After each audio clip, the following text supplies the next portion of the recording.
Greetings, everyone. This is Payman Lorenzo, your host of the Leaders Without podcast. Today, I have a phenomenal guest for you. Lately, I've been blessed to have incredibly inspiring people, and today, as I just told them earlier, I had a very busy day, fourth podcast of the day, and the best for the last, no other than my new good friend, Mr. Pat Slattery from Ireland.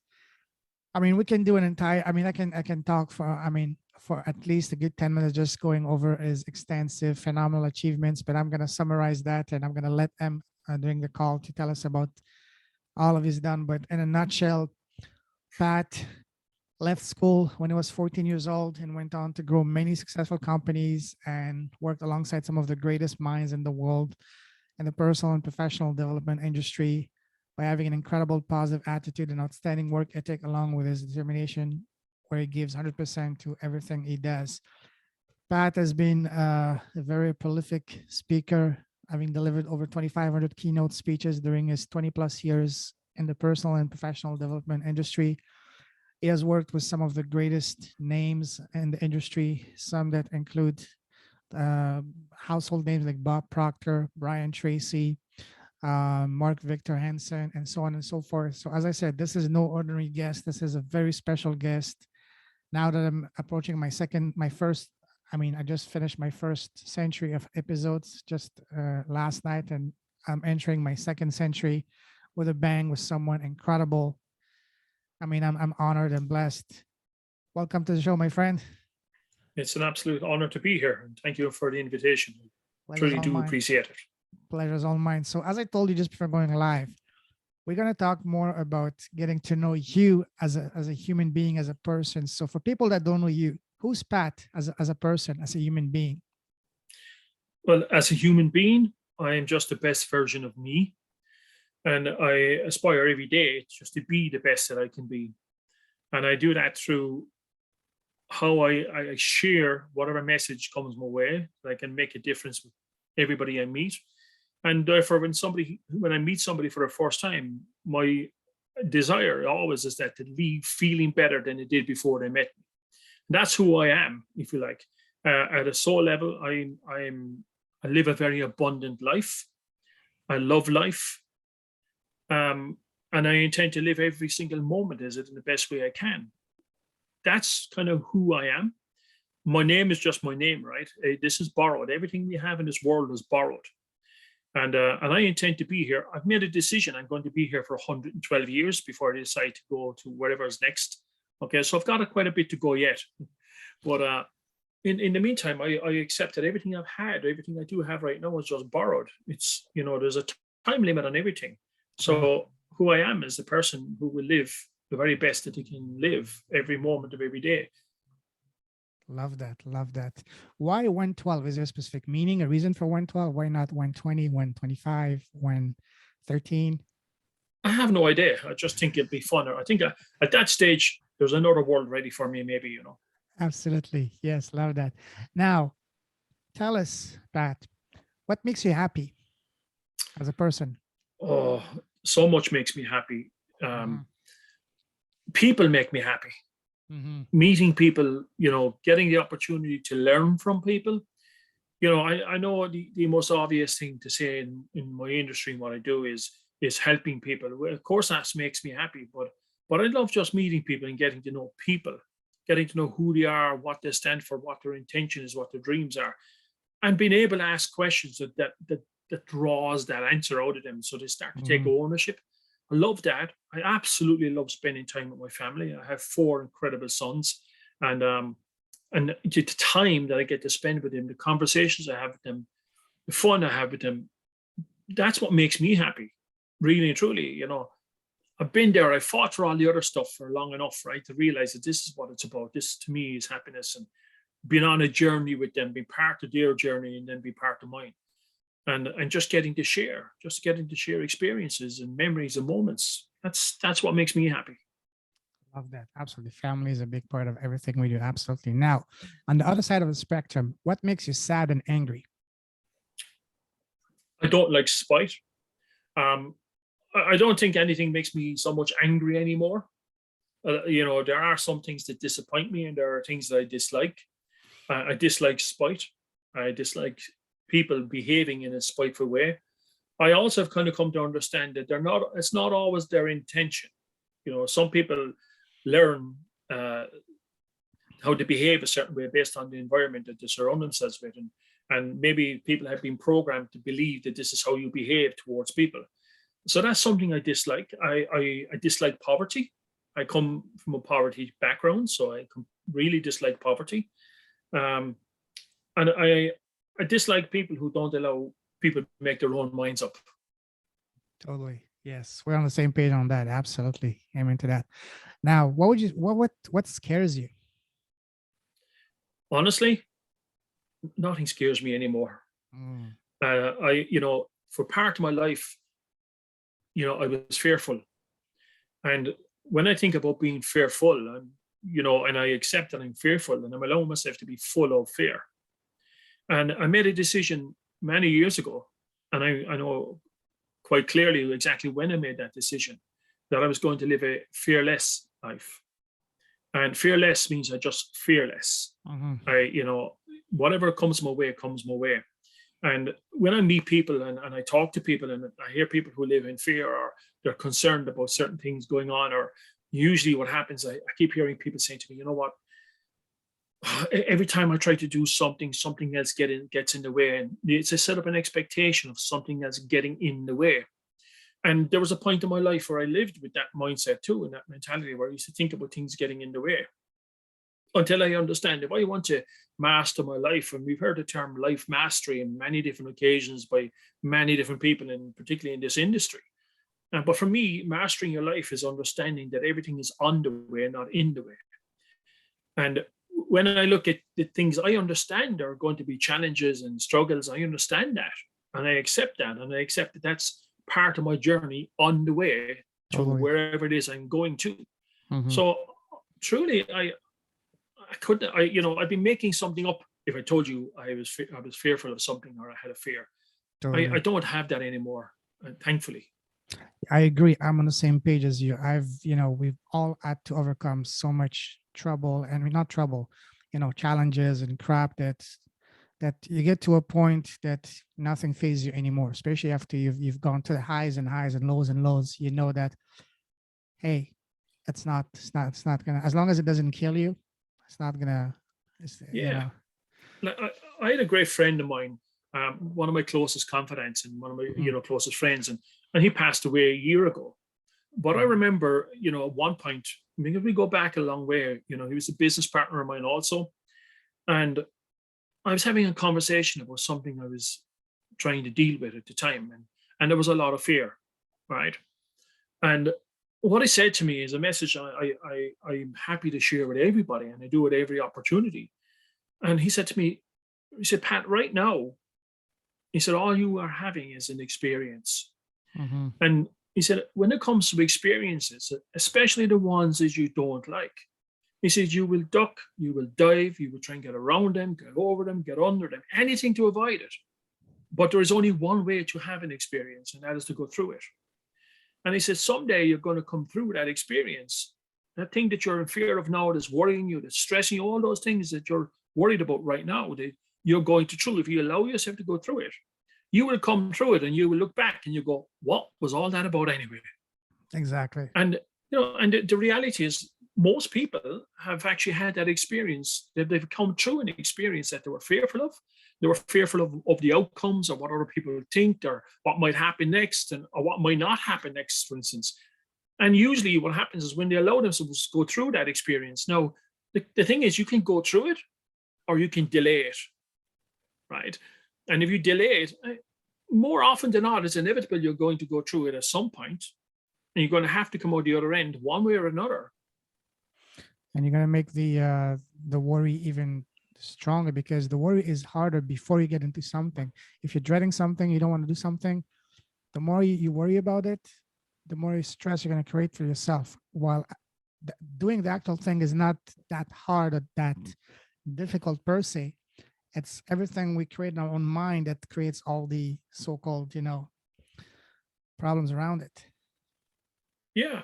You see, when you're in worry, right? Worry breeds worry. Okay. Totally. And when you're in that worry state, it's very difficult. What you are is you're reactive. You're a reactive person. And in a worry state, when something goes on, you wait for an incident to happen and you react to it, you react to it, you react to it. Now, rarely do you react to that in a positive way, and do you get a positive outcome. So if you find yourself in that space of worry, I mean, usually when you're worried, your thoughts are going 100 miles an hour, right? So I often suggest to people, when you're in that space in your thoughts, what you got to do is, just grab a big sheet of paper. Everything you're thinking, write it on paper. Everything, doesn't matter. Don't need to organize it. Just write it. Keep writing until you become exhausted of thinking of what you need to write next. And then what you need to do is step back and imagine having your thoughts right in front of you. Imagine being able to see your thoughts.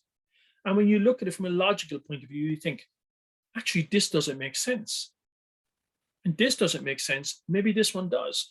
So you can actually see your thoughts in front of you. And if you could see your thoughts in front of you, I bet you would choose different thoughts, right? Totally. So, and what you do is you get out of that overwhelm, you get rid of that worry feeling, and you start becoming what we call proactive rather than reactive. Totally. So, so in that worry state, if people are worried about something, you have to ask yourself, honestly, are you being reactive or proactive? Usually you're going to be reactive. So ask yourself this question. If I was being proactive, what would I do differently? What would I be thinking differently than now? And then do that. And that's your life starts to change. Now, you've got to be patiently persistent, by the way, okay? Because your life will keep putting more obstacles in your way if that's how you see them. Totally. Or ask yourself, what would the best version of me do in that situation? Absolutely. You'll be proactive as the best version of you, right? Mm-hmm. Because it's not what happens, but how we react to things that matters. Because two people can have the exact same outcome. One can be destroyed by it, the other one can use that as a launching pad to something incredible. And we've seen that all around us. Absolutely. And and again, I'm always conscious of what I use in terms of words and what I'm thinking, right? Totally. And when we say, it's not what happens, it's how we react to it. And I would say to you, think about being responsible, okay? Being responsible for your responses rather than reacting to something, because this changes its tone just that slight little bit to make sure you become proactive about your responses rather than reacting to circumstances and situations. Circumstances and situations are usually things that happen outside of your control. Mm-hmm. So you can't change them. So when circumstances or situations happen outside of your control and they're coming at you, then you can start to react. So what happens is when you react to it, you're meeting something. Usually those circumstances are scenarios or something that are I guess being challenging, if you like, right, or resisting your growth, or resisting who you are or what you want to become. So when we react to that, then we're usually meeting resistance with resistance, and that's not good either. You may be stronger, you may be able to resist stronger, and you might feel like you've had a win, but it takes a lot of energy. And sometimes you got to say, you know what, let it come. I don't have to take it on board. I can step aside and let it pass me by. I don't need to buy into this. And that's a more proactive response. I remember many years ago when social media kind of first came out, and I think it was Facebook. And I would write a lot of positive quotes and inspirational quotes on social media, and I would put up a few things just to keep people prompted, and of course to keep myself prompted too. It's a constant reminder to me. And somebody challenged me and said, "Hey Pat, you can't be that happy all of the time." And I responded because I wanted to be respectful and respond. And then he came back with another counter response, and then I found myself, and the more I tried to respond, the more challenging this person was becoming. I realized, why do I even feel the need to prove anything? So I remember a very wise person, my dad, saying to me one time, and I just thought, I'm going to just write what comes to mind. And I just wrote on my comment box, the wise man once told me to never argue with an idiot because it will just bring you down to their level and beat you with experience. Have an outstanding day. And the conversation was over. Why would I? Because I didn't want to go there anymore. Why? Because when I found out this guy was challenging me and I'm challenging him back, no, there's two of us in that. That's not, none of us are offering a solution here, Totally. Absolutely. No, right? So why go there? totally. Absolutely. And that's also one of the reasons I don't watch the news anymore, because the news only make me, you know, become upset over things I have no control over. And instead I focus on things I can control, things that matter to me, which is my personal health, working out, my business, my family, and things like that. Because there's no point of, getting outraged by what some people might do that you have absolutely zero control over. Instead, focus on what, and also because it's only negativity. So it's only going to create more fear, negativity. And also, I heard that if something is important, you will hear about it, you will know about it. You don't have to Absolutely. be glued 24/7 to be always up to the last minute of what's going on, who's doing what, who's seeing who, or whatever. I mean, all those crazy thing nonsense, absolutely useless and waste of time. If there's something going on in the world that you need to know about, somebody's going to tell you, whether you want to hear Exactly it it. or not, right? Absolutely. I'm with you on that. We don't listen to the news. I don't read Exactly. newspapers. It's of Totally. no interest to me. You know, Absolutely. and for me, I'm consistently focused. And what I suggest to people is to be the same: is be consistently focused on changing your environment, right? Exactly. There's nobody going to bail you up but you, right? That's the Mhm. reality. You've got to get involved. You know that old saying: if it is to be, it's up to me, right? Absolutely. So, and it's so true. Whatever's going on in the world, you need to know about. You're going to find out about it, but you Sure. can still have the opportunity to influence your own local economy, into influence your own environment, the people surrounding you, and that's to me is where everybody's focus should be. And imagine if they did. Imagine that. Imagine Totally. if everybody thought this way. And for me and you to have any impact in the world, we need to be the best version of ourselves. Because if we're not able to create or produce anything worthwhile, then we're not going to be able to make any impact out there.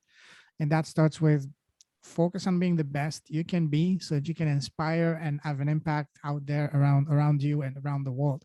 And that's my motto. That's what I'm focusing on, and it's what I'm striving to. Because otherwise, it just nothing's good going to come out of it. Absolutely. And you know what? There is so much inspiration in the world. Every day you're surrounded with inspiration. And if you look for it, you'll find it. Totally. If you keep looking for problems, you'll find the problems, right? But if you keep looking for inspiration, you will find it. And it doesn't matter how small it might seem, the little things you might see somebody stop and share a sandwich with a homeless person. You may see somebody help an old lady across the road, right? You may see somebody buying local, buying their full shop in a local store, which is helping that local people survive. Totally. There's Yes. so many things. Or somebody who jump starts a car, or somebody's car breaks down to get out and give them a push. Sure. There's inspiration going on every day. Then you got to Totally. look at growth, or children laughing, children playing. That's inspiration. There's nothing like a child laughing in absolute happiness Absolutely. for Bless them. inspiration. So Absolutely. you're passing it every single day, dozens of times a day if you look for it. Totally. Totally. Absolutely. We're going to talk about that in a moment. Now, let me take you on a trip down memory line. Go back to when you were a young boy. When you're young boys, everybody around us asks us, parents, teachers, family. For example, for you, for example, when they were asking you, Pat, what do you want to become when you grow up? What was your answer back then as a young boy? Honestly, I had no idea. Mhm. Other than I always knew I wanted a job, right? Because where I grew up. I have nine brothers and six sisters. Okay, so we grew up in a Whoa. three-bedroom house. Okay, my dad, when he was 42 years old, broke his back. If my dad was alive today, he'd be 100 years old. So we had 70 pounds a week to live on, Wow. right? So we had very little. Hmm. And when I tell my story, and yeah, I mean, I went to school with no sole in my shoes, and walked in the wet. Now, that's not a bad reflection. My mom, when she heard this, we talk about this one time, said, "No, you didn't." And my older brothers and sisters said, "We did." And she said, "But I never knew." Well, we wouldn't tell you. Why would we tell you? We knew there was no money. So we just got on. This is normal to us. So that was a normal life. But we moved into when I was 9 years old, we moved into a new home and a new community. And I guess within a few years, we started realizing that we were surrounded by people who had very little. And I discovered, because I got involved with running youth clubs and so forth from a very young age. I was only 13 when we set up our first summer camp, and we ended up Wow. 500 kids turned up. We thought we had room for 25, and 500 kids turned up. And what we did, a lot of other teenagers and a few other parents and adults around in the community got together and helped us put on sports days, sports games, things to keep them occupied, right? Um, but in my community, over 80% of the people were unemployed. Mhm. So we had a huge percentage of unemployment. And where is unemployment in a community with, just over six and a quarter thousand people, right? So 6,250 on average in my community, and over 80% of them are unemployed. And that's going to Wow. bring issues. That's going to bring other problems. Sure. So for me, I just wanted to get a job. I do have memories as a kid of people having things, kids when I went to school having things I didn't have, and sometimes it hurt. Now, when I tell my story too, I want to be very clear. I don't have my story is not a sad story. Right? It's not, Mhm. you know, uh, because I had a good. I mean, my memory of my childhood was great. I had a great childhood. I had a fantastic Sure. childhood. I was very happy. Um, but I always knew that there was more. We could have more. So even as a young kid, I mean, at 12 years of age, I used to sell bread. So I used to sell 12, sorry, at 12 years old, I used to sell 400 loaves of bread per day, door to door, right? With Wow. my next door neighbor. He took on a bread run and I went selling with him. So at 12 years of age, I was selling, right? And Was that your first job? well, I suppose that was my first real job. I mean, I did help a milkman deliver milk when I was about 9 or 10, Wow. and I spent my childhood, even though I lived in the city, I lived in the suburbs of the city, and I lived quite close to the countryside. So I spent most of my days with my dad. My dad used to cut. In Ireland, we have something very famous called a shillelagh and or a blackthorn walking stick, right? So they're quite famous here and quite popular, if you like. But there's a lot of history behind them. So I used to go into the woods, into the forest, and actually cut and carve sticks with my dad, and we'd make a little income from them. Um, and then also when I was there, I used to collect blackberries and wild plums. So I would come home and I start making blackberry jam and wild plum jam and sell that door to door, right? I need Wow. anything just to make a few quid, right? Sure. So, when I was 14 years old, I got a job. I got a full-time permanent job in a hotel. Wow. And I just achieved more. And at 14, I felt so accomplished because I had achieved something that more than 80% of the people in my community could not achieve. That Absolutely. was my dream. I left school, right? So, you know, when the school teachers would ask me, what are you going to be when you grow up? I knew they thought, well, you won't be in school anyway. I think the decision was mutual, right? And so at 14, when I got this opportunity, I took the opportunity and I left school. And Mhm. I went to work as a dishwasher actually in a hotel. Then I got promoted to hall porter or concierge or bellboy, right? And of course the tips were better then, right? There were Sure. no tips for washing pots, No. and other than a little tip of how you can do it better, Yes, right? yes. You know, but it opened up a whole new world to me, whole new world. I met people from all over the world. Bearing in mind up to that point, had rarely met anybody outside of my community, Wow. right? Because you don't go into the city. We have no reason to go into the city. Mhm. So you don't really leave your community. There's no reason for you to leave your community. So I started meeting people from all over the world, and I just thought it was wonderful. I was reading stories, listening to stories, having conversations with people, and learning. And then I found myself being an educator to, particularly to tourists. Right? I discovered I knew a lot about the history of my city, and when tourists would come and I start telling them about the history and places they should visit, which are not on the tourist trap, if you like, I discovered the more I was saying this, the more I was getting paid. I was getting huge tips. My wages were £35 a week, and now I'm getting £70 a week on tips, right? Wow. So I just thought, whoa, I had this incredible gift to connect with people, I believe. And I do believe I have that gift, and it's a gift that was given to me, and would you say that is your personal superpower? Well, I would say certainly, if people ask me about my successes, I would always say I'm a connector of people, Hmm. and I'm always a connector of people, and and I personally know thousands of people, and I know most of their names, right? So which is quite unusual. But and the reason I know all these people is because I've for always been connecting people, and if I see an opportunity, if I meet somebody who, by the way, I've got lots of people like I'm going to connect with you for this podcast, right? And because I know they're going to bring value to them, and I know you're going to bring value to them, and that's what matters, right? If you can both bring value to each other, and that's what we're here to do. We're here to serve. Totally. So Yes. so I see myself as a server in ways, if you like, and I think maybe that's my superpower. But I do have which is something I don't discuss very often. So it's ironic is coming up here, but I believe, and I believe this because it's something that was said to me on many occasions by people I hold in very high regard, that I have a gift of knowing.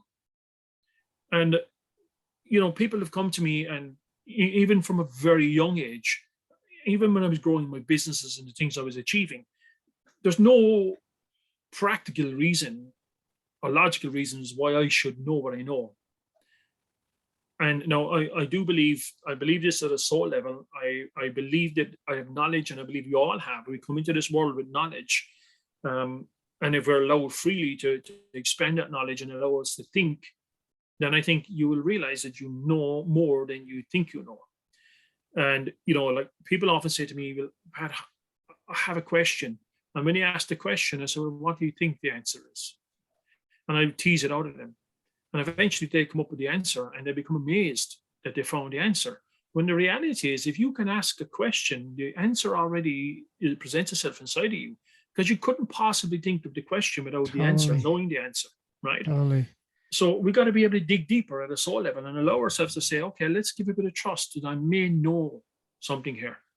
And for me, like when I've worked with people over the years, I'm a solution provider. That's what I do. I'm very solution focused, and something presents itself as a problem, I'm really quick to get to that solution. Yet I may not have no actual experience sometimes of some of the solutions, but the Hmm. answers and the solutions I come up with are the most practical, the most obvious, and they certainly are the most rewarding.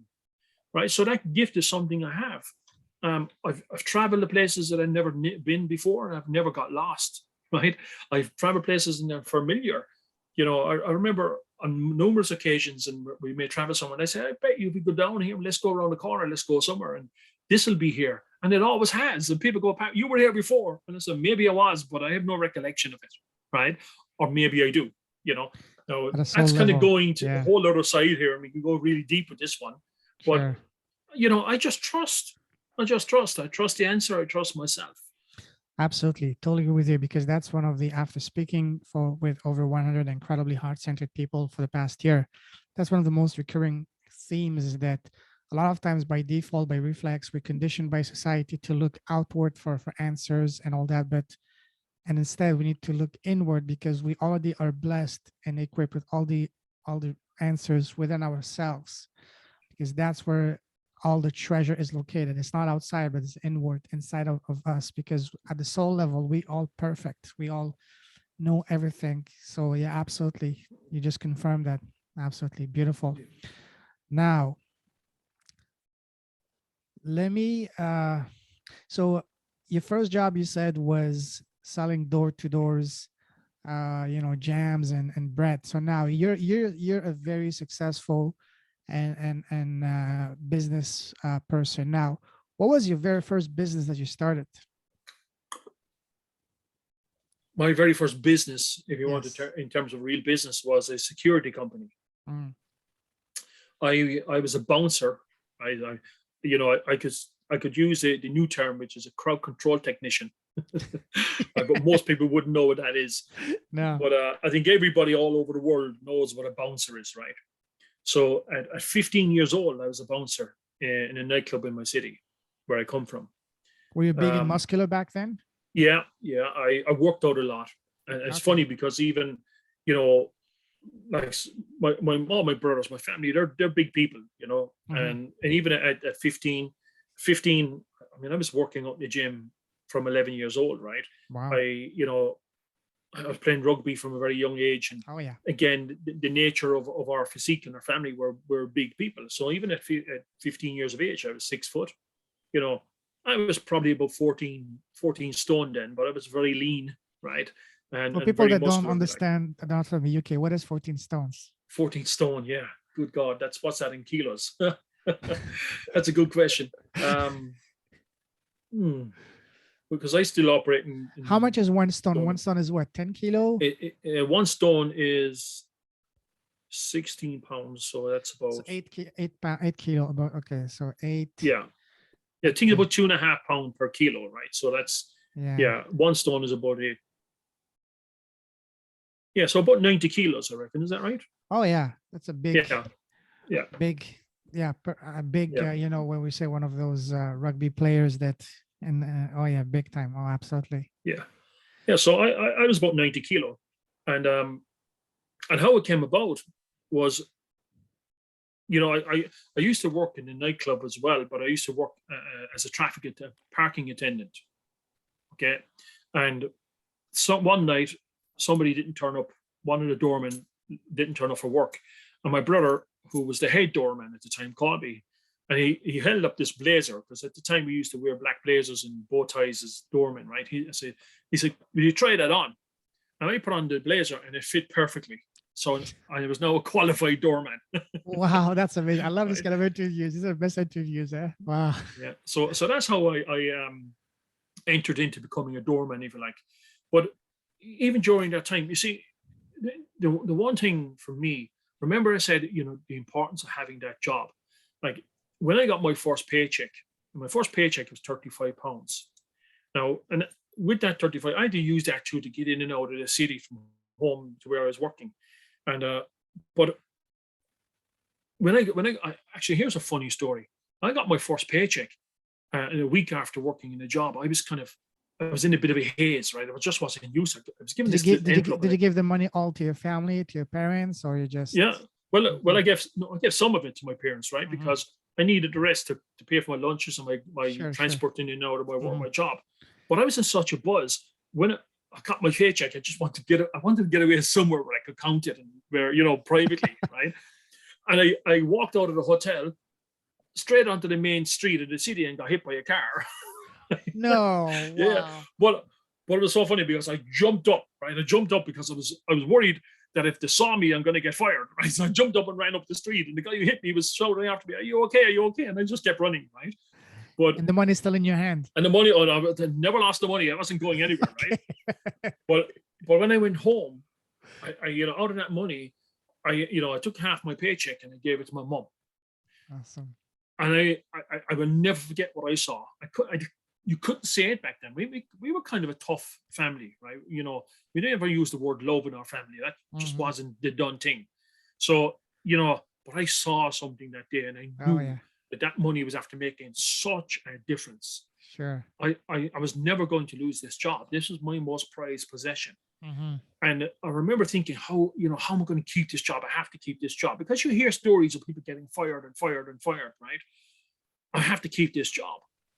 And I was thinking, what can I do? And I just thought, you know what? I'm just going to be the best that I can be. I'm going to show up every day. I'm going to be the absolute best that I can be. I don't care if somebody can do a better job than me, but no one can be a better me. And if people like me, they like who I am, I'm going to survive.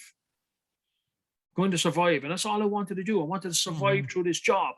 I had this vision that I was going to be that same person in that job who, gets that little 50-year watch to say congratulations or 50 years in the job, right? Or when people would come in the hotel, they go, "Oh, you see that guy over there, Paddy? He's here 50 years, right?" Whoa, yeah. That's what I envisaged to be. But because I took that energy and I took that need and want that I had so bad to be the best I could be, to show up, when I took that into when I became a doorman, I took that there too with me. And then all of a sudden, I had people come in and Absolutely. offering me jobs. No, I never had to ask for one. I couldn't believe this. Yeah. So I eventually, at 16 years old, I left home right? Because I had 5 jobs. Wow. So I moved into an apartment in the city at 16 years old. And my parents, I'm forever grateful that they allowed me this opportunity, because it's not easy for somebody to say, hey, it's Sure. okay, right? And so I had 5 jobs at this point, because people kept coming, offering me more work. And for me, the more work meant more money, Absolutely. Yeah. and money was going to make a difference in my family's life. So you know, so I eventually I got to the point where I've been offering some work. I said, I can't. I mean, I'm working here. I don't have any more time. And then Yeah. somebody said, yeah, but Pat, could you find some people just like you, who do the job the way you want them to do them, and we'll pay you if you manage them. Wow. It doesn't have to be you. And I said, okay. Instantly, I thought my buddies, my mates, I can get my mates a job. Sure. I can Yeah. take Wow. people out of the same environment as me and get them work. So I Hmm. went and I started employing the people I worked with and some of my family members. Sure. Right. Plus, I knew I could trust them. Right. I knew I could trust that they would give me 100%. And, I often laugh when I think back at this, because before I was even 18 years old, I had 25 bouncers working for me. I was controlling 5 nightclubs, and I was still too young to get in. you know, so and it really is stemmed from there. And the more I was doing this, the better I was at it, and the better I was, more people came saying, "Pat, would you work for us? Could you do the same for us?" My business was growing. Now, I used to think that my business was growing by default, but it wasn't. It was growing as a result of the actions that I was taking. And eventually, that company brought me in over 25 million euro. Wow. But right, so that business expanded greatly. And I say that, it's just a figure to me. What was really important to me is how that works and how that happens. And that's what I want to share with people. That's what I want people to understand here. It doesn't matter who you are, doesn't matter what your circumstances are, doesn't matter what your background, you come from the wrong side of town, your age is an asset, right? So all of these different things that we can look back on, and I said, yeah, it doesn't matter. It doesn't matter. If you do the right things with the right intention, the rest takes Totally. care of itself. And for me, that's how it has been, you know, and I really believe in this. Totally. One thing that you said is absolutely pure gold is that even if you were just a bouncer or a door, whatever, you wanted to be the very best at it. So that's key. It doesn't matter what you're, even if you're a garbage picker, whatever, dishwasher, be the best you can be. Because when you put that kind of, work ethics into it, people will notice you. And that's when you're gonna get, promotions, new jobs, and so many opportunities thrown at you that your head will start spinning. It all start just because you offered a low paid job. That doesn't mean that's what you're gonna be for the rest of your life. Be the best at it. Be the best, street cleaner, the best dishwasher, the best whatever you can, even if it's something low. But if you're the best at it that you can be, then you can be sure that you're not gonna stay there long enough. You're gonna get Yeah, like a rocket, go to the moon very fast. that is so true. That is so Hmm. true. Because what you do, and I think it's in the book, The Celestine Prophecy, when I was reading that book, and I came across, I believe it could be even the last chapter in the book, and we talk about bringing value as Hmm. a human being.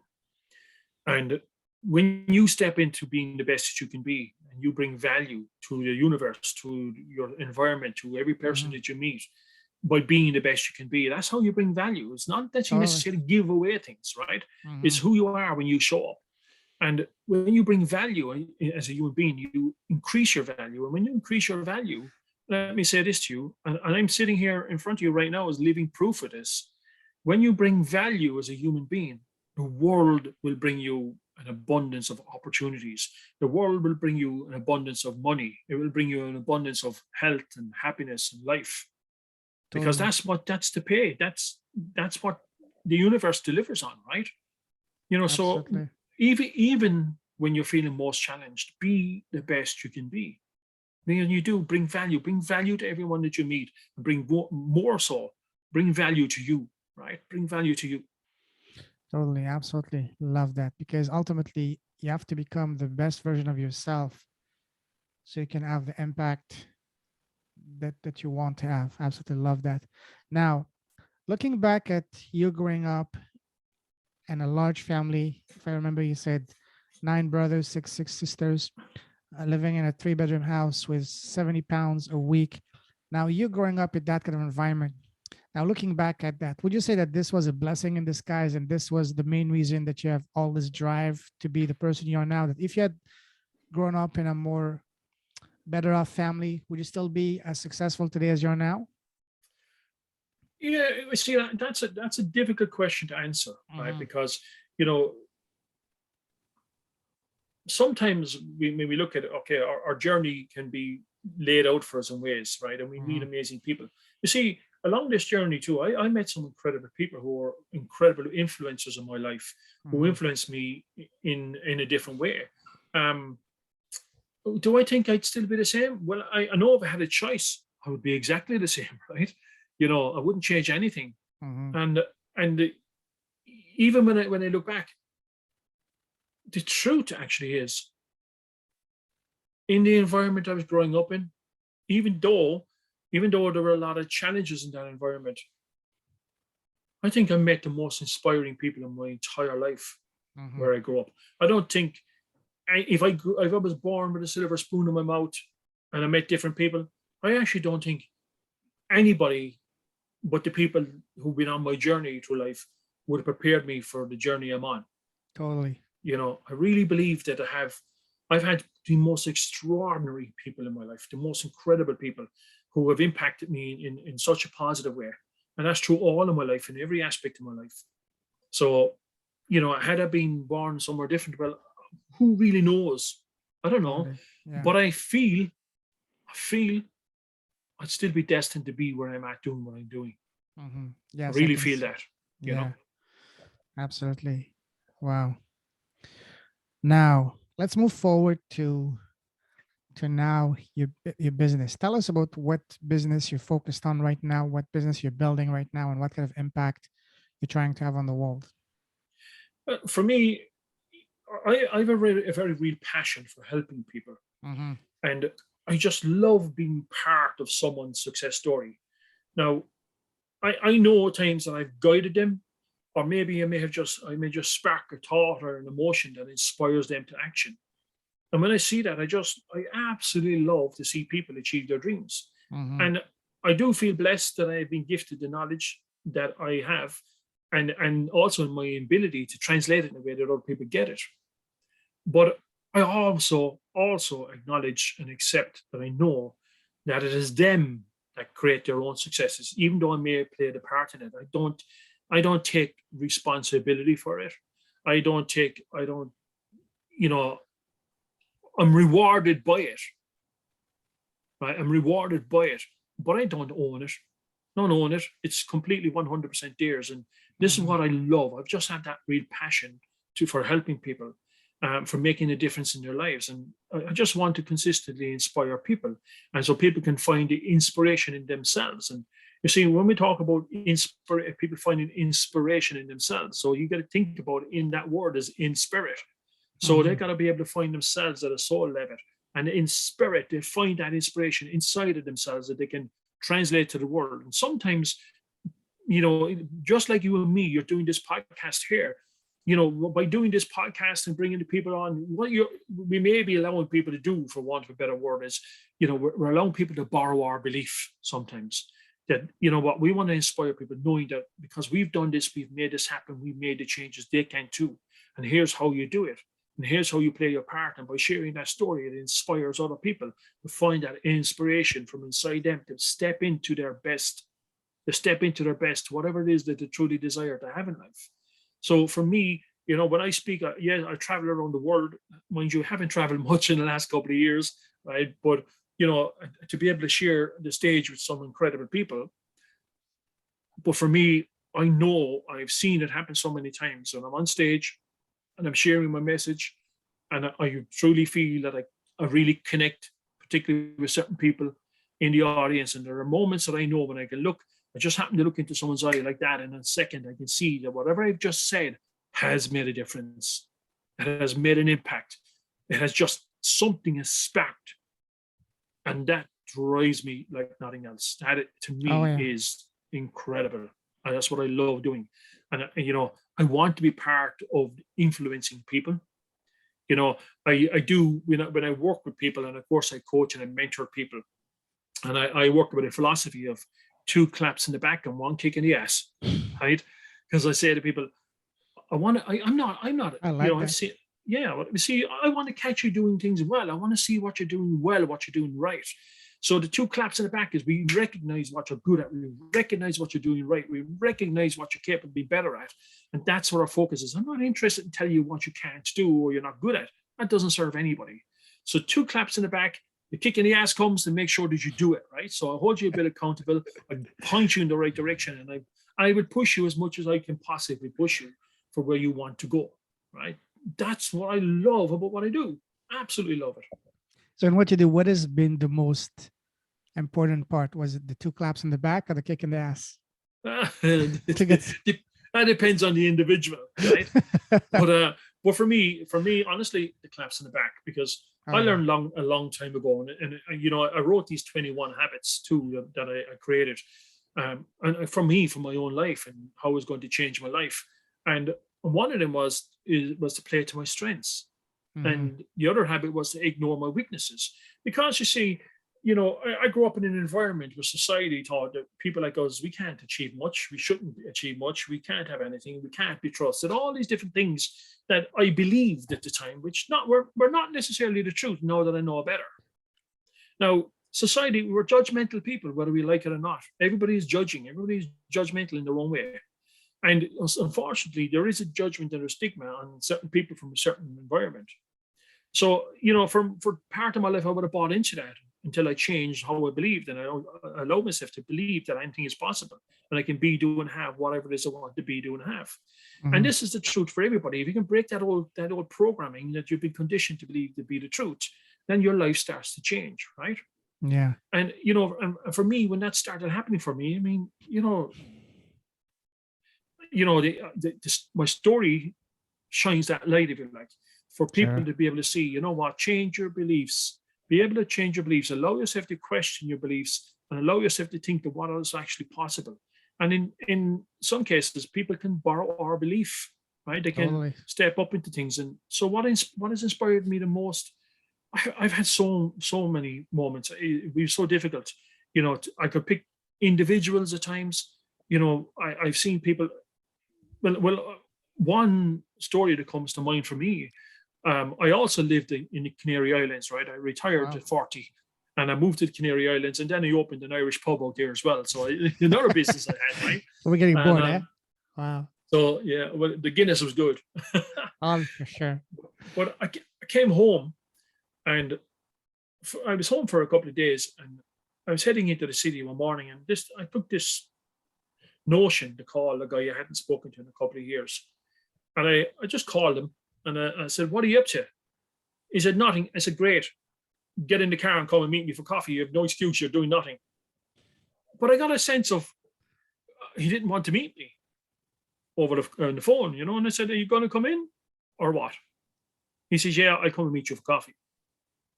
So there's a hotel in the city right down by the river, and a beautiful little place. And that's where I said, I always go there for coffee. So I said, "Meet me at the Clarion Hotel." So we sat for a couple of hours, and he said, "Paddy," said, "can I tell you something?" And I said, "Sure." He said, "This morning, I had only one plan." He said, "And we're actually sitting here." He said, "You see that slipway at the other side of the river? That's where I was going this morning." He Wow. said, he said, "I have in my pocket the note that I had left behind." He said, "And I had left my phone on the kitchen table on top of this note. I was going out that front door and my phone rang." He said, "I had missed a couple of calls previously and I didn't care." He said, "And for some reason, I went back to look at the phone." He said, "And your name come up. And I still have no idea why I answered the phone." Wow. And he said, "I can tell you honestly, when I agreed to meet you for coffee, I hated you." He said, "I hated you. You just spoiled my plans." And he said, "And I came here." And he said, "We couple of hours we've had, and in that couple of hours, he shared some things with me, and I introduced him to somebody. He said, "Hey, I could do someone with your skill set. Would you be interested in helping partnering up on something?" And all of a sudden, he said, "Pat, today you saved my life." Wow, phenomenal. And to me, that's probably one of the most rewarding things, I guess, Absolutely. that Absolutely. has happened. And I'm getting the goosebump right here you know, just listening to this yeah, story. This is incredible. You just read. so well, he stood up in the middle of one of my seminars one day and told the story himself, and I couldn't Wow. believe it. I wasn't expecting it to happen. He turned up. We came to one of our seminars. There was a few hundred people in the room, and we had a bit of an open session. We had time at the end, so we had open session. So you allow the audience to ask some more questions, and then maybe if there's something positive you've taken from today, what are you going to take away that may impact your life that you can share with somebody else? And so he put his hand up, and the expectation was he was going to share something he took away that day, but he decided it was a very emotional moment for the whole audience, I can tell you, Absolutely. um, Wow. and and for me. But he stood up and shared his story, and that and that's why I'll never stop doing what I'm doing. I will never Totally. stop doing what I'm doing because Totally. he was brave enough to tell me. I've had a couple of similar circumstances, situations where people have told me, but I think he was really brave to tell me. And I also know and I acknowledge that there are other people that doing what I'm doing inspires them in the same way. And other people I may never meet, they may just come across my information. So you know what? I have a moral obligation to keep sharing this. I truly believe that, and I believe. And by the way, for you and for your listeners, if there's something I'm saying here today that you really think can inspire change in people, I truly believe that you have a moral obligation to share this. This is not my knowledge. This is not my information. This is no longer mine once I've shared it. And if you are prepared to accept it, then I honestly believe that you all have a moral obligation to share it, to pay it forward, to allow people to Absolutely. create that change in people's lives. Absolutely. That's my whole purpose of this podcast is not only to have wonderful conversation with enlightened souls, but also to inspire other people to do good. Because, in mathematics, 1 + 1 equal to 2. But in real life, especially when two people have the same vision, the same perfectly aligned, it's not 2, but 11. When 3 people come together, it's not 3, it's 111 and so forth, because it exponentially explodes. That's the whole purpose, the whole premise of this podcast, to inspire. If me and you talking, we can inspire or even ultimately save someone's life in some way or shape or form, then I would feel completely beyond blessed and delighted. No, I can't find the right word to describe that. That would be absolutely phenomenal. Just you sharing your story, I was having goosebumps. I can imagine being at that conference, hearing that person sharing their own story. I would have probably cried, because it was that powerful. Amazing. Love that. And I was actually, you know, and I can see that when you say that, when I asked you what's your superpower, you said, well, I know things. I know. And you just read my mind, because that was exactly my next question to ask you. Share with us an example of remarkable, inspirational transformation from one of your clients. And that's an incredible example that you just shared. Wonderful. Wow. Amazing. Now let's switch gears and talk about causes, because this is the theme of this podcast, cause. What would you say for you, for you, what cause is really dear to your heart? Oh, children's happiness. Love that. No, and again, here's something that's really, really bizarre. Okay, because before I came on this podcast, I just opened my computer, and before I was waiting to come on Zoom, and I clicked on my files, if you like, and big list of files come up in one of my folders. And so what's that? And I saw Camnam, and I went, oh, Camnam, what's in my Camnam folder? And I clicked on it, and 2 years ago, I went to Cambodia Oh, wow. to cycle, to do a challenge. We were cycling from Siam Reap to Vietnam, okay, for the Christina Noble Children's Foundation. And I am also blessed that I know Christina personally. She's a personal friend. And if anybody doesn't know about the Christina Noble Children's Foundation, you can check them out on cncf.org. Christina has taken over 1 million children off the streets of Vietnam and Mongolia over the past 31 years. Wow, phenomenal. Children who were being sold as slaves, Oh no, wow. sex slaves, and in some cases were being murdered and their organs being sold. Oh Right? wow. These are street children. So let's say, but when I met Christina, quite a few years back, and that's a whole other story how we met Christina. But I just thought this lady is just incredible. She lives a very humble life, very humble life. Everything she has goes into her charity, and she had a dream 31 years ago. And this is a lady who grew up on the streets. She was homeless. She was orphaned. Wow. And she had a dream about Vietnam, about the children, to save the children of Vietnam. Wow. She got on a flight and went to Vietnam and ended up in Ho Chi Minh. And she said, I walked the streets. She had only a couple of $100 in her pocket, and she walked the streets and started meeting the children. And she said, I made a promise to them that I'm going to save them. Wow. And she is an incredible lady. And the reason I'm saying it is because you asked this question. I clicked on a video on my files. I did not even know it was there. And when we were there in Cambodia, I actually broke my leg. Right, so oh wow. I had to abandon the bike. But on our last day, we went to the Christina Noble Children's Foundation Center in Saigon. We met the children, and I can tell you, I've had as I said, 4 wonderful sons, and I had many happy moments. But that was one of the happiest moments of my life. Sure. And I found myself in a place that the only way I can describe it, and it has been described by others in the same way, which I found unique, is I was in a place of absolute true love.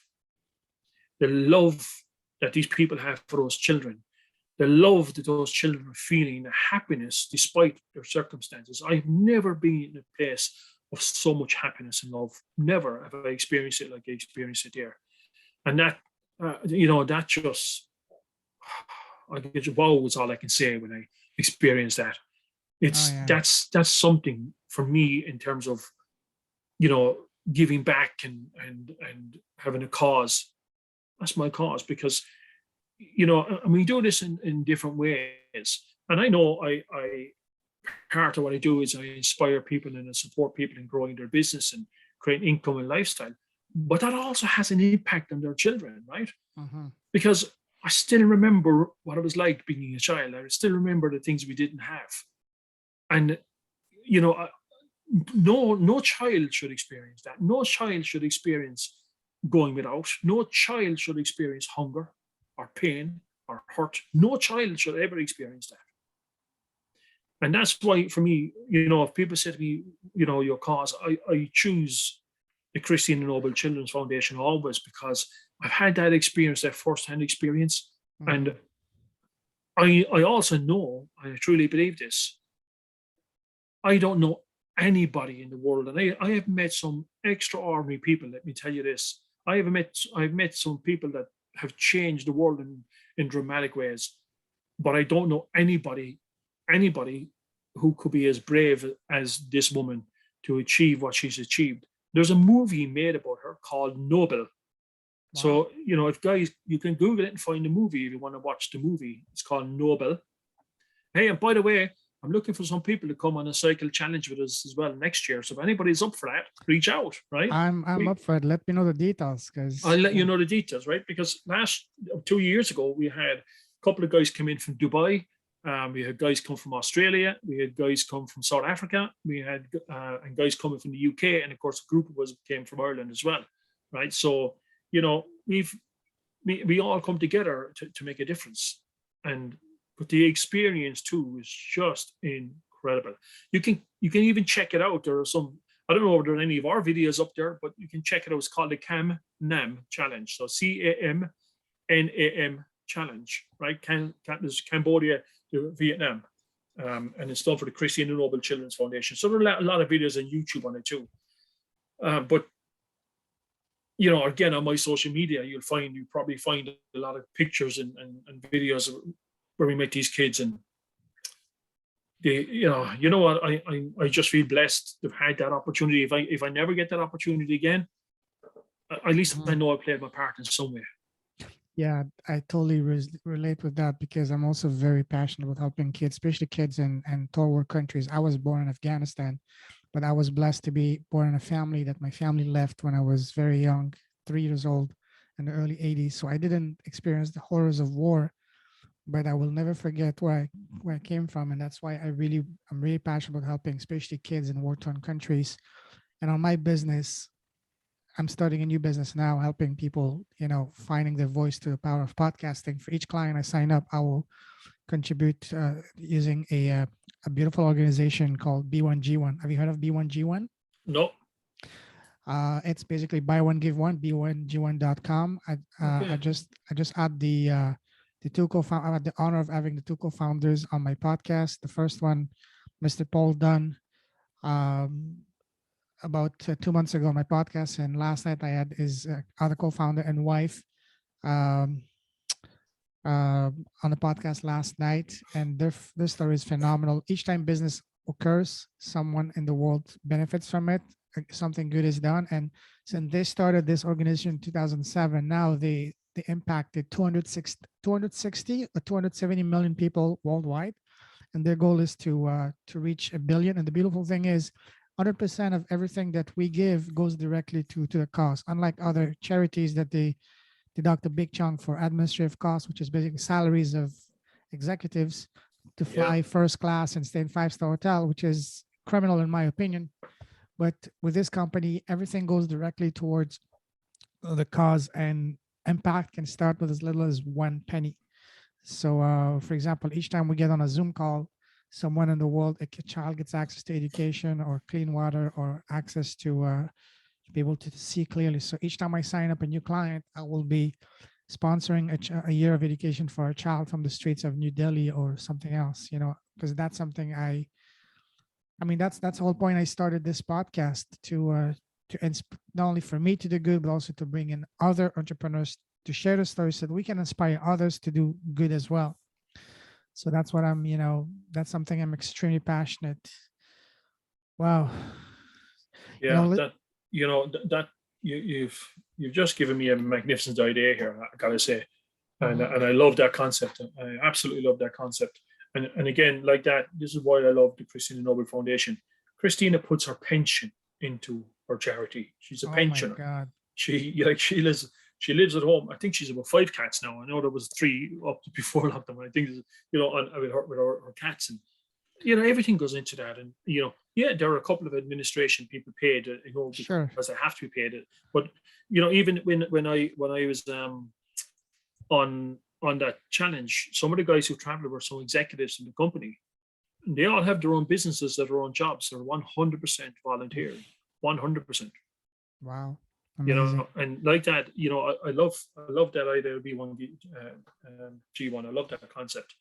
I would be happy to connect you with the founders if you want. Just let me know. I Absolutely. would be happy to. There, I think that the gentleman is originally from the UK, might be from Ireland. He moved to Australia way back, and now they live in Singapore. His wife is Japanese, but amazing, amazing souls, enlightened people, and yeah, I will connect you with them. Yeah.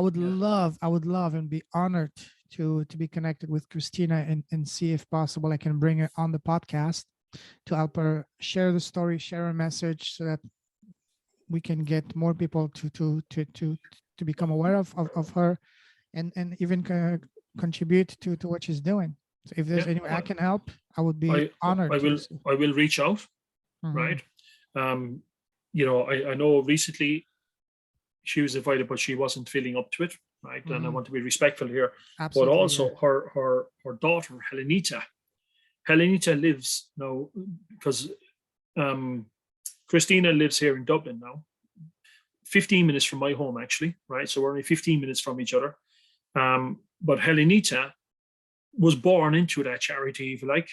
And Wow. she lives in Vietnam full time. She runs the charity full time, right? Love And that. so one way or another, I'm sure we will find somebody I would love to come and talk to you. Absolutely. Amazing.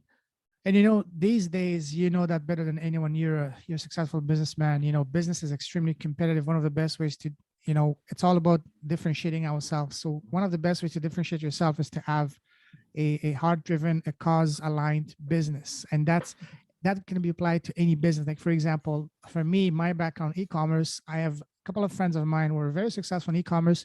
Each time they sell one of their product, they plant a tree, or each time they sell a product, they give a meal for someone in the third world in Thailand. So the point is that any business can implement that into their business, and it doesn't have to cost them a leg. A leg and an arm.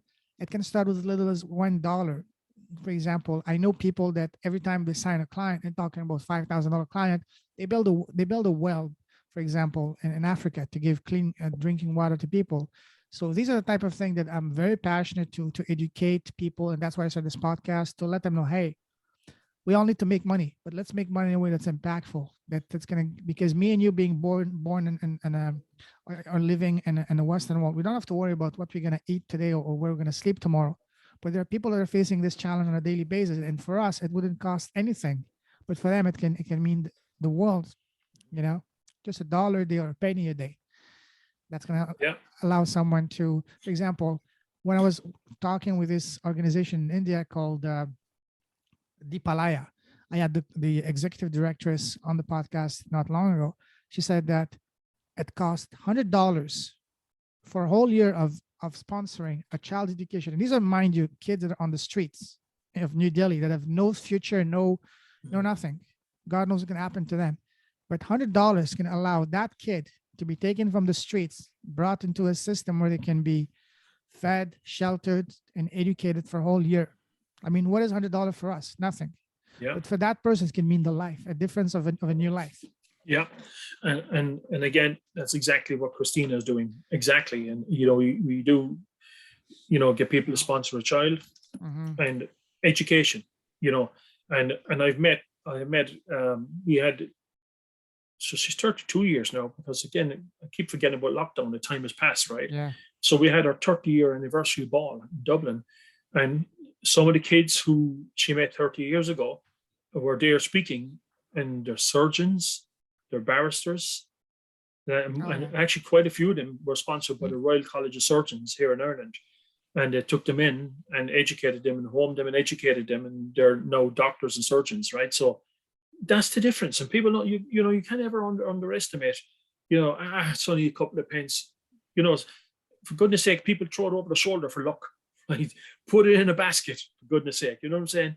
And you can never underestimate the impact. And look, honestly, I thought I knew, I thought I knew until Yes. I was there, when I visited, particularly Cambodia, where the currency there is more or less IOUs. I mean, the things that are that cheap, yet, I remember our guide, I was chatting to our guide, and he told me he was very highly well paid, and he was earning about $75 a month. What? Yeah. Wow. And and that's exactly what I said. I mean, I've often spent that in a bar in one round. You know what I'm saying? Right. And I went, wow. And and then again, when because I had been injured, or if you know the whole story of Cambodia, right, and back to the killing fields. So I think there's only 18 surgeons in the whole of Cambodia at the moment, right? Wow. So there's not I couldn't get any medical treatment. It took me 6 days to find somebody who could treat me with a broken leg, right? And we eventually found a clinic, and even then they didn't have any crutches or leg braces or anything like that.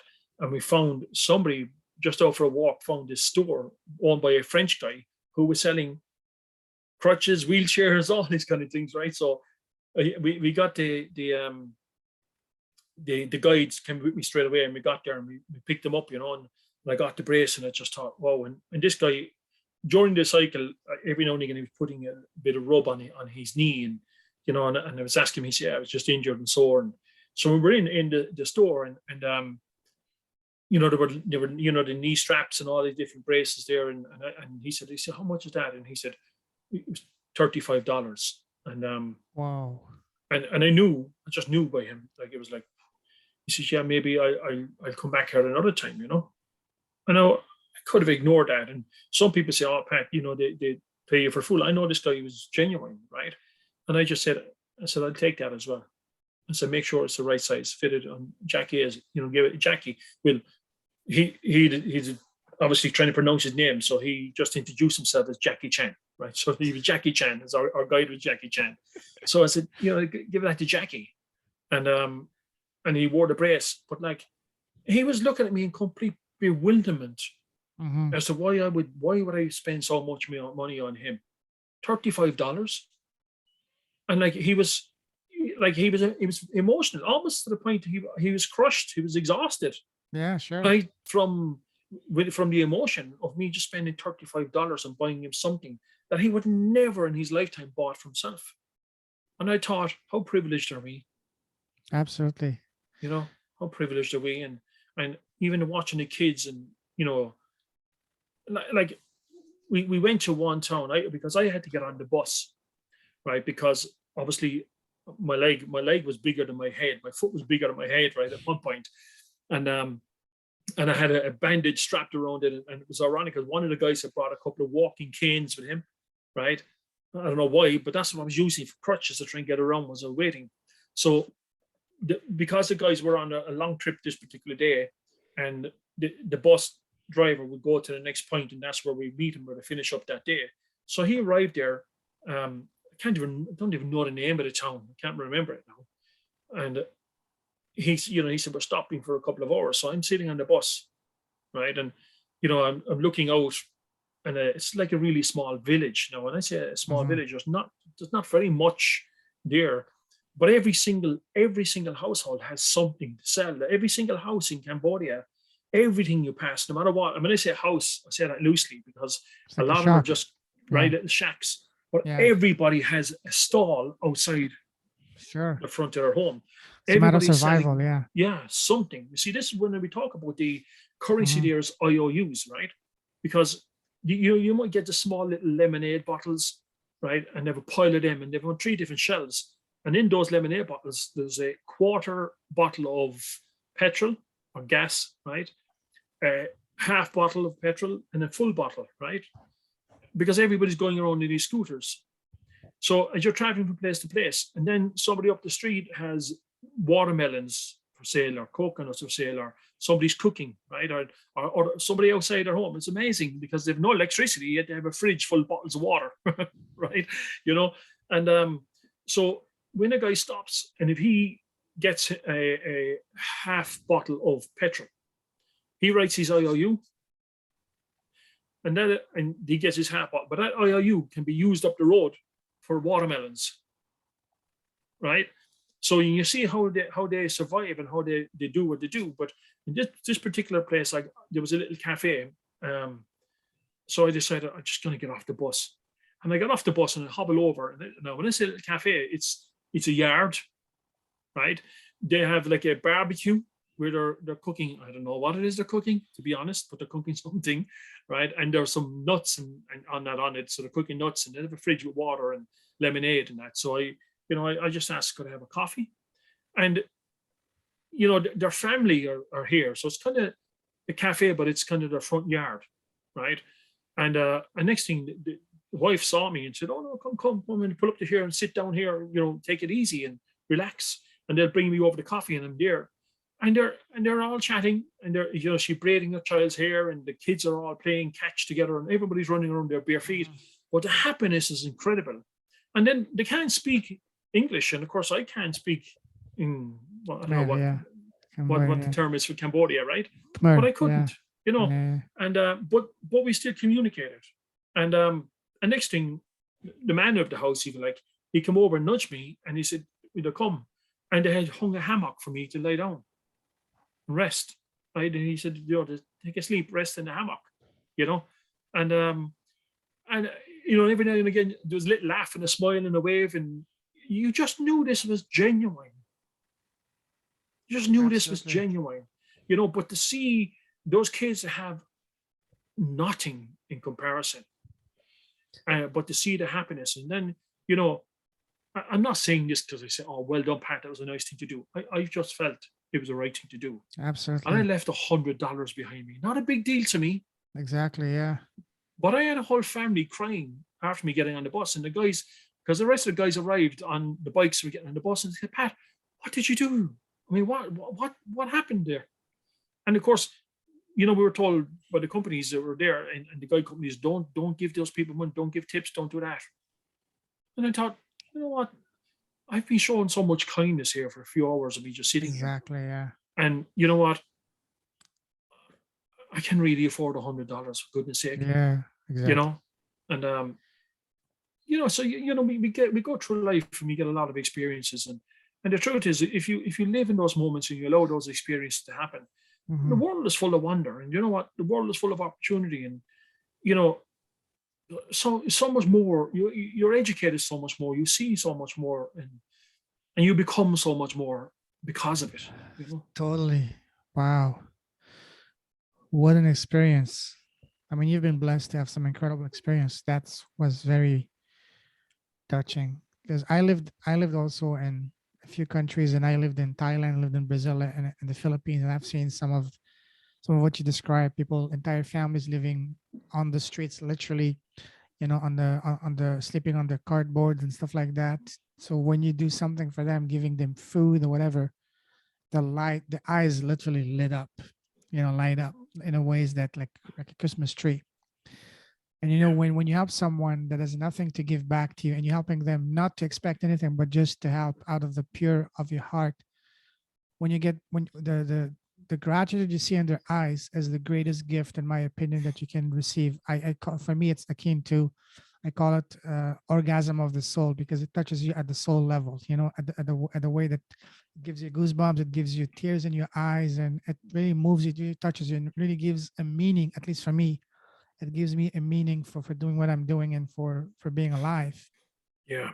Yeah. I mean, in my security background, right, I bodyguarded some very influential people. I've met. I've been in the green room. We were like with rock stars.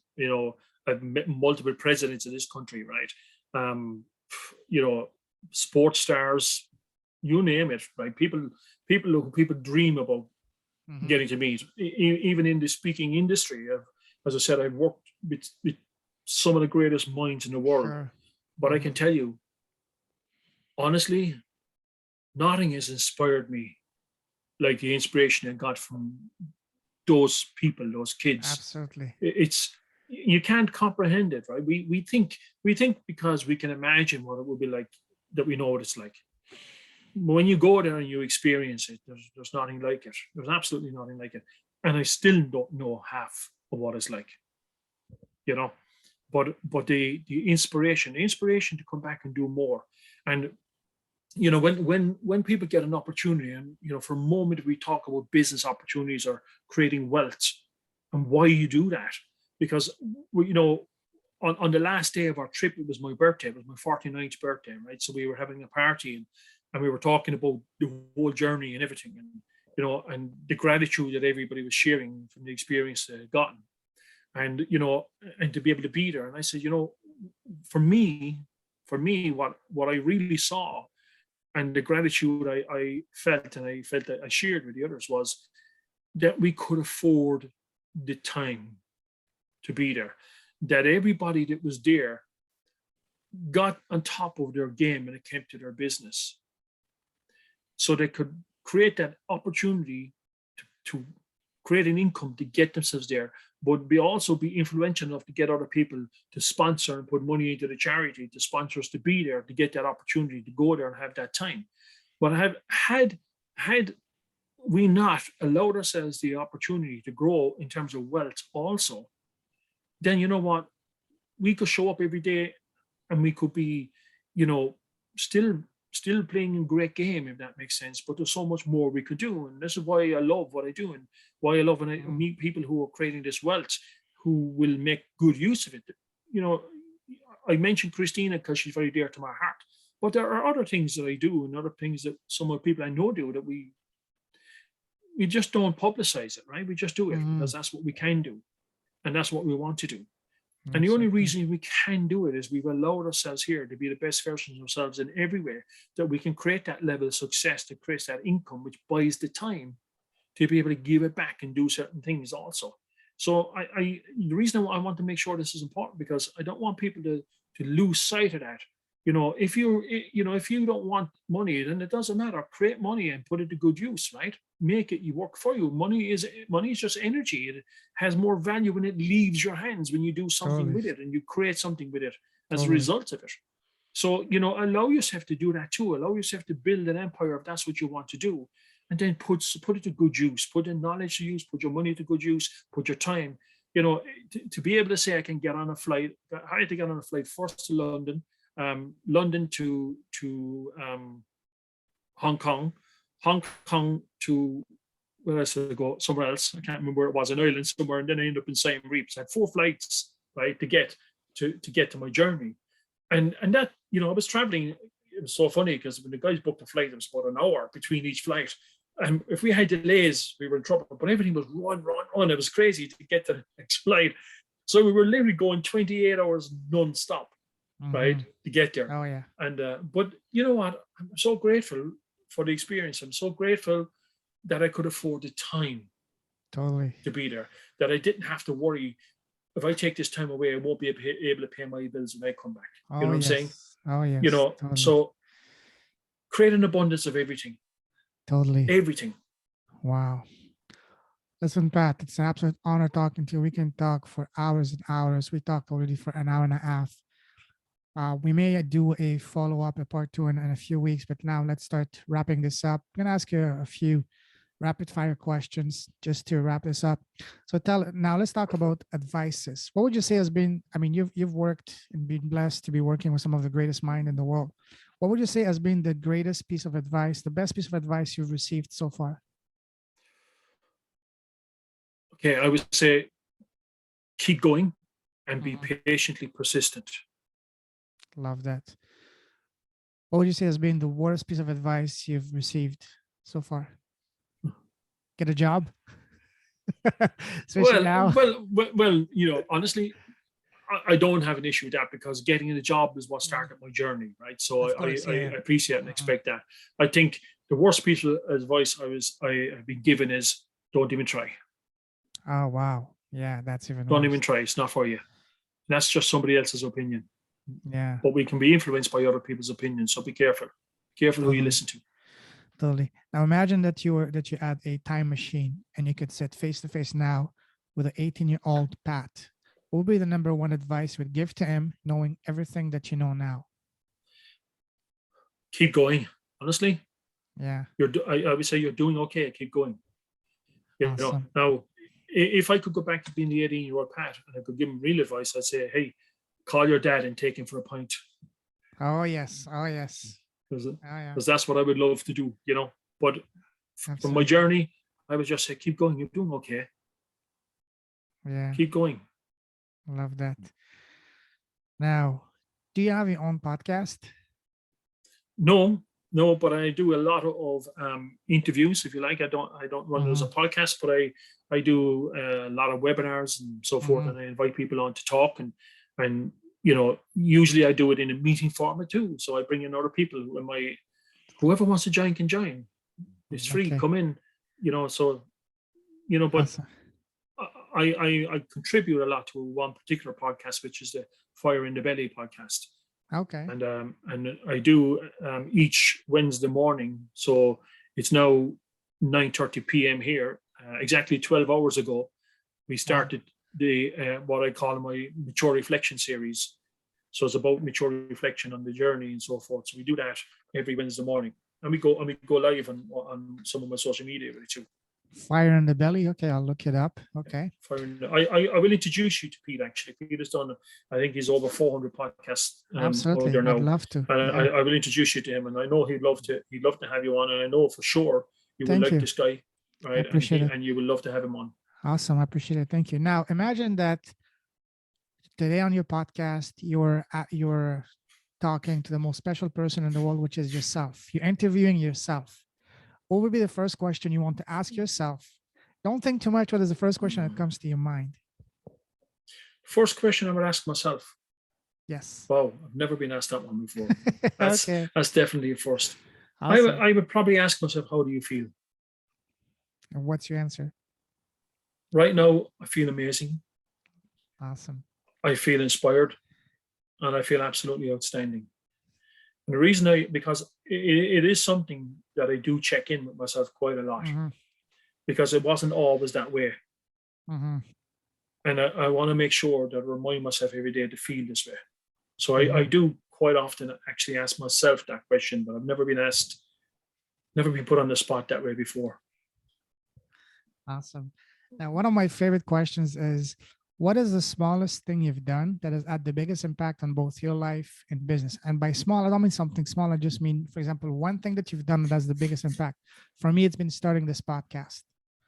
What would you say for you has been the one thing you've done that has had the biggest impact in your life and business? Showing up. Yes. Show up. Beautiful. When I say I show up, I show up. Mm-hmm. Love that. Absolutely. Because what is the saying that 80% of success is just showing up? Something along those lines? Well, if you don't show up, nothing is going to change. Nothing's going to happen, Absolutely. right? Yeah, totally. Now, last question I want to ask you is something for me. I want you to be very honest, candid, and give me tough love. Do you have any tips for me? How can I improve this podcast? Honestly, I would say the same. Keep doing what you're doing, because what I do like about this, you know, it's not overly polished. Mhm. It doesn't feel false. It doesn't, it's off the cuff, right? Yeah. Maybe I'm different. We did have the conversation and said to you, look, I don't even need to know. I'll answer any question, whatever comes. We will just Mhm. show up and we will go with the flow. I like that about what you're doing. Is it just Thank you. flows, and it flows in the right direction, and you know it, it makes it very real, actually. Yeah. And how would you improve on it? I honestly, I don't see anything that you can improve upon. You know, Inevitably you will get better as you go on yourself. You become a little bit more comfortable all the time as you do it. It's more often you Absolutely. practice it. But truth, I mean, as you said, we're 90 minutes here talking, and I feel like I'm only on here 5 minutes. I could keep going for another 90 minutes, right? Well, we might I've do that enjoyed another every time. moment. Yeah. Yeah, but I've enjoyed it. I've thoroughly Absolutely. enjoyed this. Thank you. That's And if you know what I will say to you is, I'm very forward. If you ask me a question, I'm going to give you the honest answer, whether you want to hear it or not. But I will share it with love. mhm. Truth. I take my hat off to you, actually, what you're doing Thank you. here, I and I appreciate think that. well done. Thank you. This is what I love doing is, I love having organic, natural conversation, not scripted, just like two friends having a cup of tea or a pint in person, just open, an organic conversation, heart to heart conversation. That's what I love doing. So, and if someone wants to connect with you, Pat, what's the best way to do so? I almost forgot about that one. Well, the best way, you Google my name, Pat Slattery. You'll find me Okay. on social media. Trust Yeah. me, you'll find me there, Mhm. right? Or if you want to reach out, just send in. If you want to reach out for anything, send an email to pat@patslattery.com, Okay. right? I may even send you back a gift. And let me tell you this: I don't spam you. You're not going to get a whole pile of promotion emails from me. That's not how I work. Mhm. Love that. Listen, Pat, it's been an absolute honor, a blast. Love talking to you. Probably one of the most enjoyable 90 minutes, talking to you. We can talk for hours, and we'll definitely do a follow up in a few weeks, in a few months. But for now, have yourself a wonderful evening. Keep shining your light. Keep blessing the world with your presence. Stay safe. Stay awesome. God bless you, my friend. Have a great night. Take care. You too. Thank you. Take care. Bye bye.